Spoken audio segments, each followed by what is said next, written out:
नमस्कार मंडळी, मी वास्तू ज्योतिष सल्लागार नयन धोत्रे आपल्या सगळ्यांचं मनापासून स्वागत करतो आपल्या आवडत्या यूट्यूबवरील चॅनल ज्योतिष कट्टामध्ये। चॅनलला अवश्य सबस्क्राईब करा, सोबत दिलेलं बेलचं चिन्ह सुद्धा दाबा। आजच्या भागामध्ये राशी चक्रातल्या दुसऱ्या म्हणजे वृषभ राशीच्या नोव्हेंबर 2024 महिन्यातल्या मासिक राशी भविष्याची आपण माहिती घेणार आहोत। हे राशी भविष्य नेहमीप्रमाणे आपल्या चंद्र राशी म्हणजे जन्म राशीनुसार आपण जाणून घेत आहोत। तसेच यामध्ये सांगितलेल्या सगळ्याच गोष्टी आपल्याला तंतोतंत लागू पडतील असं आम्हाला बिलकुल म्हणायचं नाही, कारण आपल्या मूळ कुंडलीतले ग्रहयोग कसे आहेत त्यानुसार दर महिन्याच्या बदलणाऱ्या या गोचर ग्रहांच्या परिणामांचे अनुभव आपल्याला जाणवत असतात, मिळत असतात। परंतु महत्त्वाचे शुभ किंवा अशुभ परिणाम मात्र निश्चितपणे आपल्याला अनुभवायला मिळतातच आणि त्याचमुळे आपण करू शकता या महिन्याचं सुंदर नियोजन। व्हिडिओच्या शेवटच्या भागामध्ये आपल्याला जाणून घ्यायचं आहेत शुभ आणि अशुभ दिवस या महिन्यातले, तर शुभ परिणाम वाढवण्यासाठी अशुभत्व कमी होण्यासाठी कोणता करायचा आध्यात्मिक उपाय व्हिडिओच्या शेवटच्या भागात।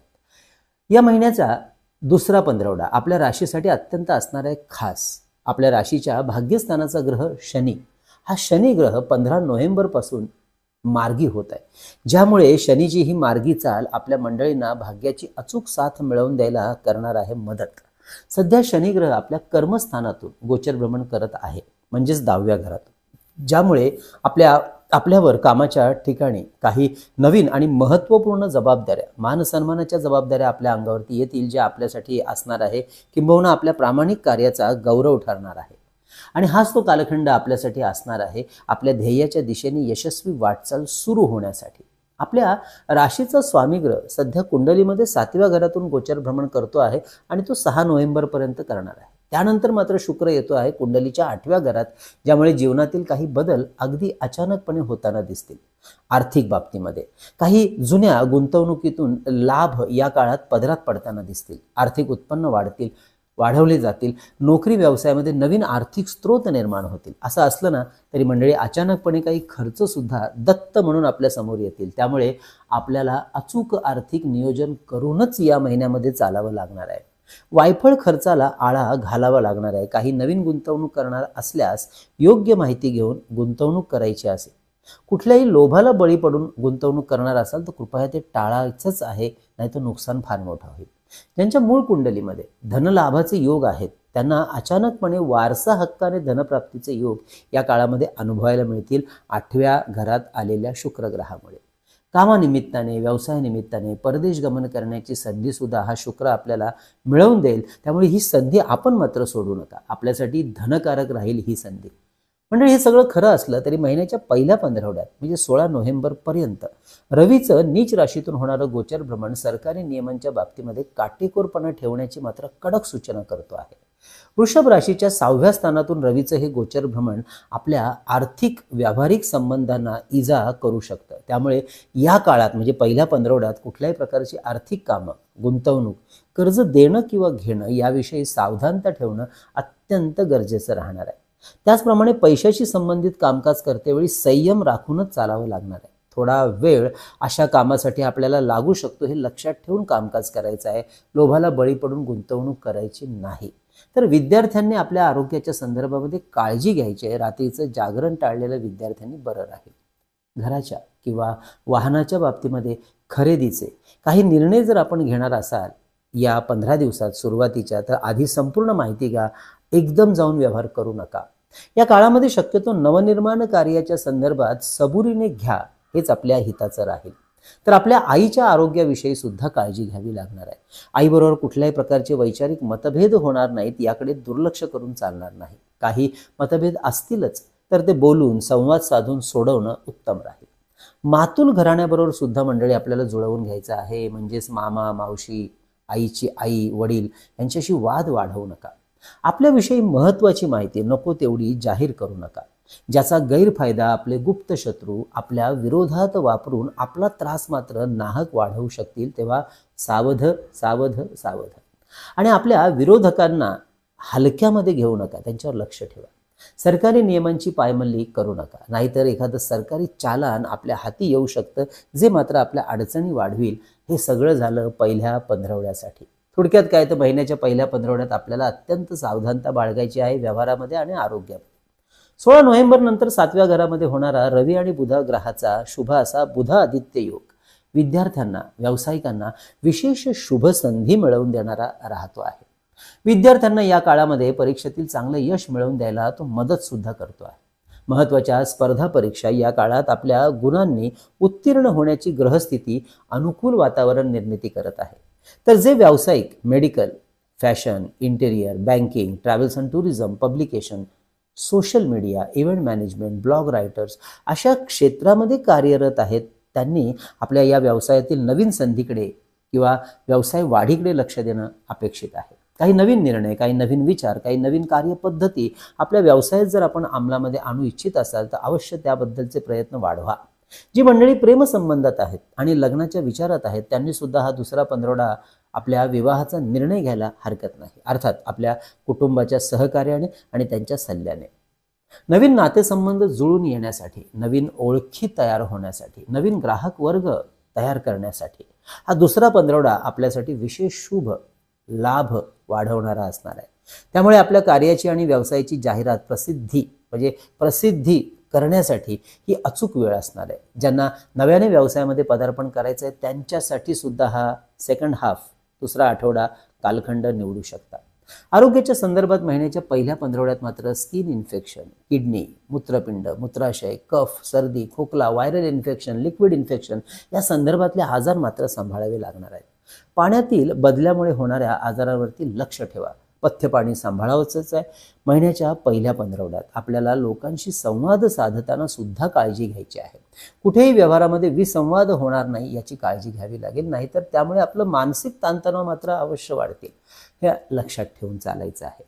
बुध आणि रवीच्या 7व्या घरात होणाऱ्या दुसऱ्या पंधरवड्यातील शुभ असा जो बुध आदित्य योग आहे, आपली जी काही कागदपत्रांची कामं असतील, डॉक्युमेंटेशन्स, काही सरकारी कामं असतील तर त्याकडे जरा जास्त धावपळ केली तर चांगल्या गोष्टी हाताला लागतील.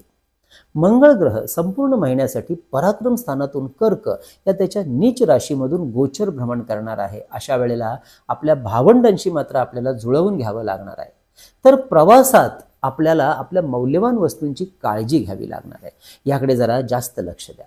तसेच प्रवासामध्ये योग्य नियोजन करूनच प्रवास करा, म्हणजेच वेळ आणि पैसा आपला वाया जाणार नाही. मंडळी, आपल्याला सुद्धा आपल्या वैयक्तिक कुंडलीचं किंवा वास्तूचं सशुल्क मार्गदर्शन जर आमच्याकडून करून घ्यायचं असेल, आपल्या करिअरची निश्चित दिशा जाणून घ्यायची असेल, आपल्या वास्तूला शास्त्राप्रमाणे घडवायचं असेल तर अवश्य आमच्या कार्यालयाच्या संपर्क नंबरवर व्हॉट्सअप मेसेज करून कशा प्रकारे केलं जातं आपल्याला मार्गदर्शन याची अवश्य संपूर्ण माहिती घ्या आणि त्यानंतर आपली या संदर्भातली अपॉइंटमेंट बुक करा. हे मार्गदर्शन फोनवरून ऑनलाईन पद्धतीने करत असल्यामुळे अगदी देशाच्या कान्याकोपऱ्यातून किंवा परदेशातून सुद्धा आपण आमच्याकडून हे मार्गदर्शन सहज घेऊ शकता आमच्या इतर क्लायंट्सप्रमाणे.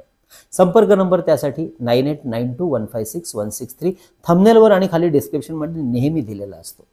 शेअर मार्केटमध्ये या महिन्यात विचार केला तर pharma, banking, FMCG, logistic, finance, IT, chemical, infra, steel, petrochemical, infra आणि ऑटो हे सेक्टर विशेष फायदा मिळवून द्यायला मदत करतील. तर इंट्राडे ट्रेडिंग करणाऱ्यांसाठी दुसरा पंधरवडा हा बऱ्यापैकी अनुकूलता वाढवतो आहे, फायद्याची गणितं जुळवून द्यायला मदत करतो आहे. तर मंडळी, ही होती सर्व महत्त्वाच्या ग्रहांच्या गोचर प्रमाणाची आत्ताची स्थिती आणि त्याचे परिणाम. आपण मासिक राशी भविष्य जेव्हा अभ्यासत असतो तेव्हा चंद्राचं गोचर भ्रमण फार महत्त्वाचं असतं अभ्यासणं. कारण चंद्र सगळ्या 12 राशीतून 12 घरातून ह्या महिन्याभरामध्ये प्रवास करत असतो, कारण त्याचा प्रवासाचा कालखंड 2.25 दिवसाचा असतो. असंही चंद्राचं गोचर भ्रमण जेव्हा राशीला 6वं, 8वं आणि 12वं असतं तेव्हा आपल्याला घ्यायची असते प्रचंड काळजी आपल्या कार्याची आणि आरोग्याची. तर या महिन्यातला जर आपण अभ्यास केला, आपल्या राशीला 6वं, 8वं आणि 12वं चंद्र हा याचं जे गोचर भ्रमण आहे हे राहणार आहे, त्या तारखा असणार आहेत 1, 2, 5, 6, 7, 14, 15, 28, 29. त्यामुळे या दिवशी काही व्यवहार करत असाल तर सावधानता ठेवूनच व्यवहार करा आणि आपल्या आरोग्याकडे दुर्लक्ष करू नका. चंद्राचं शुभ भ्रमण असणाऱ्या तारखा मात्र या महिन्यामध्ये आहेत 3, 4, 8 ते 13, 16 ते 27 आणि 30. त्यामुळे काही महत्त्वाच्या मौल्यवान वस्तूंची खरेदी करायची आहे तर या तारखांचा अवश्य वापर करू शकता. मंडळी, काही महत्त्वाच्या व्हिडिओंची लिंक आपण नेहमीच प्रत्येक व्हिडिओच्या खाली दिलेली असते, त्यामुळे त्यातले काही व्हिडिओ निश्चितच आपल्याला उपयोगी ठरतील. त्यामुळे एकदा अवश्य जाऊन ते व्हिडिओसुद्धा पाहून घ्या. या महिन्यातले शुभ परिणाम वाढवण्यासाठी शुक्र ग्रहाचा बीजमंत्र ओम शुम शुक्राय नमः किंवा ओम श्रीम नमः हे दोनही मंत्र एक माळ अवश्य पठण करा. अर्थातच महालक्ष्मी अष्टकाचे 3 पाठ करायला विसरू नकाच. मंडळी, ही होती आपल्या वृषभ राशीची नोव्हेंबर महिन्यातली ही संपूर्ण माहिती. कशी वाटली अवश्य कळवा. दिवाळीच्या शुभेच्छा आहेतच आणि आपल्या व्हिडिओला लाईक करायला विसरू नका. जास्तीत जास्त लोकांपर्यंत शेअर करा. मंडळी, पुन्हा आठवण करतो, काही महत्त्वाच्या व्हिडिओची लिंक नेहमी खाली दिलेली असते. उदाहरणार्थ दिवाळी सण आलाय, दिवाळीचे काही सुंदर व्हिडिओ आपल्या जुने अवश्य पाहायला विसरू नका.